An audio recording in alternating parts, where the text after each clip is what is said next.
Hi guys, so a lot of people have been asking me to upload more videos to YouTube, and that's where I'm going to try and focus on.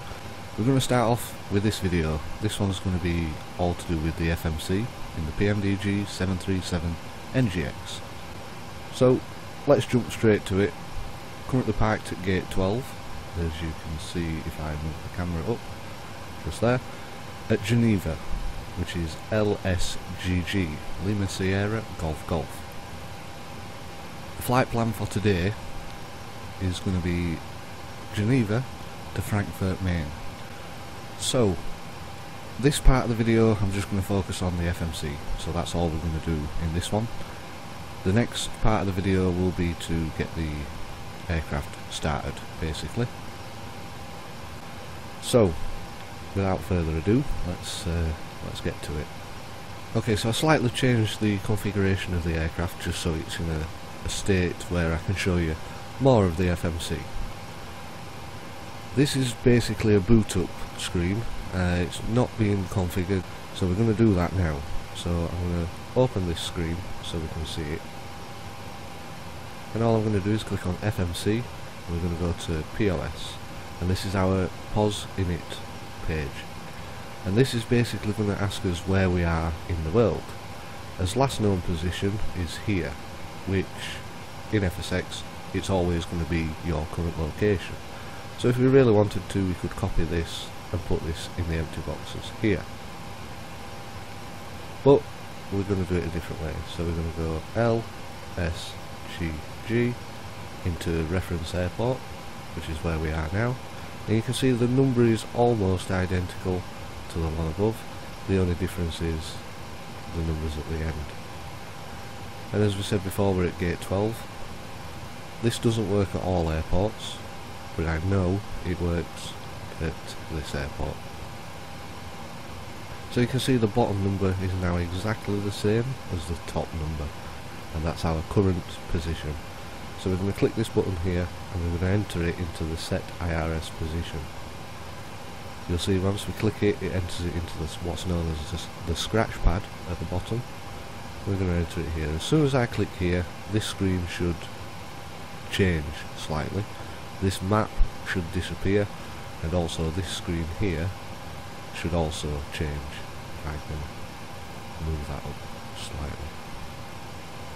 So we're going to enter that into there. And there you go, you can see it's all come alive now. The yellow flags have disappeared, and the virtual horizon is now displaying. The next thing to do is to set up our route, so we can do that now. And as I said before, we're going to go from LSGG, which it's already entered into the scratch pad for us because it knows that's where we are. And we're going to Frankfurt, which is Echo Delta Delta Foxtrot. So we'll just enter that into the destination. We can enter a flight number if you want. If not, you can enter what you want.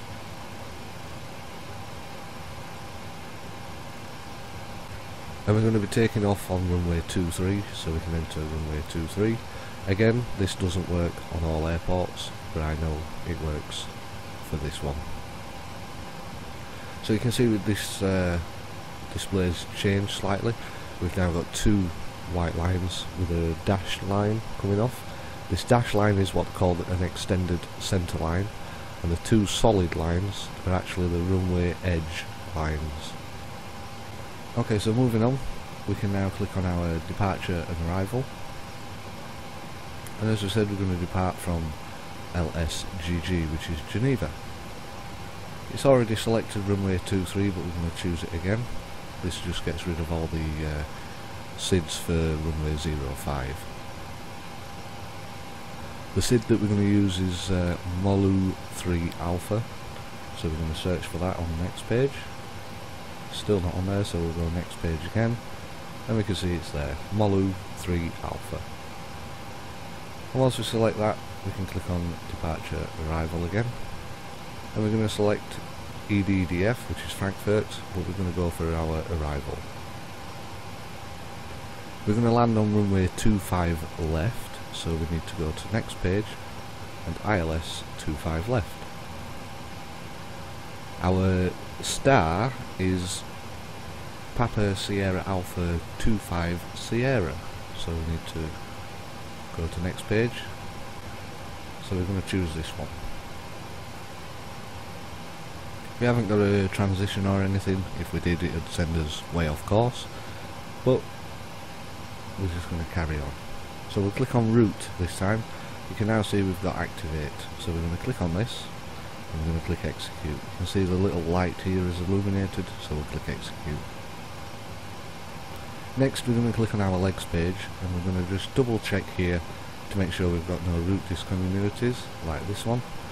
All we need to do to get rid of these is click the one below.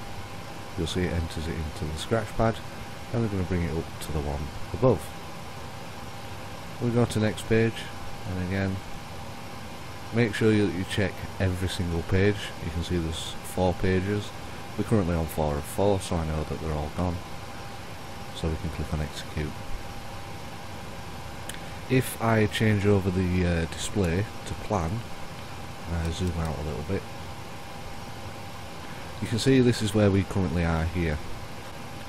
Okay, so you can see now once we've changed into this display, and I'll show you how to do this in a second. I'm currently using an external panel to do this, but you'll see that this icon here, or this label, has changed to step, and this means that we can step through each and every single waypoint to double check. So if I zoom out a little bit more, we can step through. So now we can see we're at this one here. We'll step through to the next one, and the next one, and the next one, and so on and so forth. This way we can check our flight plan. Now as you see, when we get near to Frankfurt, there's a lot of stars that we can, or waypoints that we've got to reach. And as you can see, it's quite a weird approach. And there again you can see the dash line slightly. This is an extended runway centre line. And then as you see there, it's 25 left for Frankfurt. We've also got a little bit of extra information here in blue dash lines. This is our go around procedure. So if we get to any point along here and we need to go around, maybe there's an aircraft on the runway or ATC tell you to go around, we would then begin to follow this blue line. So we would take off and we'd climb up to 5,000 feet as directed here, and we'd do a hard left turn and we'd come all the way back. If I zoom out, we'd come all the way back to here and we'd go into a holding pattern around this point until directed back onto the approach. So then we'd come back round and land again, or at least try to land again. So now that's all done, we need to carry on with the input of the FMC. So we're going to click on route and we're going to go to perf INIT, and this is basically going to set the parameters for the aircraft. We want to click 0 fuel weight or ZFW twice. Once we click it once, you can see it enters a value here, and then we enter it in. If you want to work this out manually yourself, you can just do that, enter it in the number pad at the bottom, and then enter it into there. Our reserves, we're going to fly on the reserves of 8, and our cost index we're going to use 40. Your reserves is in £1,000, so I've set a reserves of £8,000, and basically all this will do is, once our fuel level gets to £8,000, it will flag up a warning saying that we're using reserve fuel. It will also tell us before we take off that we will be using reserve fuel at some point along our flight. Our cost index is our fuel efficiency. Each airline use different cost index. EasyJet would use, I think it's about 23, and it basically limits the power to the engine during climbs and cruise. So basically you don't go as fast, you don't go full throttle all the way.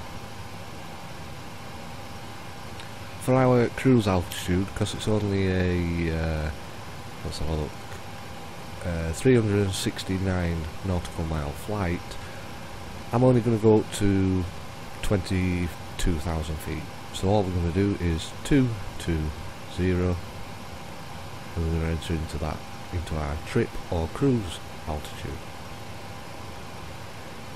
You can see all the other information has been filled out. We can also put in our cruise wind, so if we know what the winds are when we're at cruising altitude, we can enter that in here. I've not gone to that extent yet, but we'll save that for another video. And we can see our transition altitude is set at 10,000. This varies throughout the world.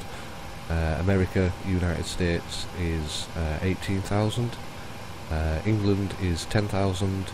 Europe in some places is 8, some places it's 6. So always double check. Especially if you're flying on VATSIM, you need to double check the transition altitude for the current area that you're flying to. Especially if you're going from the UK to the United States, where your takeoff transition altitude would be 10,000, but when you get to the States, your descent transition altitude would be 18,000. So once we've done that, we can see the execute lights lit up, so we click on that, and we can go to M1 limit. What M1 limit is, it limits the engine during takeoff and climb. So if you don't want to use as much power, or if you need that little bit extra, this is where you would change it. Most of the time I go to a 22 D rate or 22k. Sometimes I'll also use 20k, depending on the length of the runway. If the runway is short, you might want to leave it at 24k. If it's even shorter, you might need to bump it up to 26k. Basically this is like putting it into overdrive, so it goes that little bit extra to give you more power. But this is a very, very rare occasion. So once we've done that one, we can click on takeoff, and this is where we enter our takeoff information. So we're going to take off with flaps 5, and we're going to put that in there. You can see we've also got three numbers here.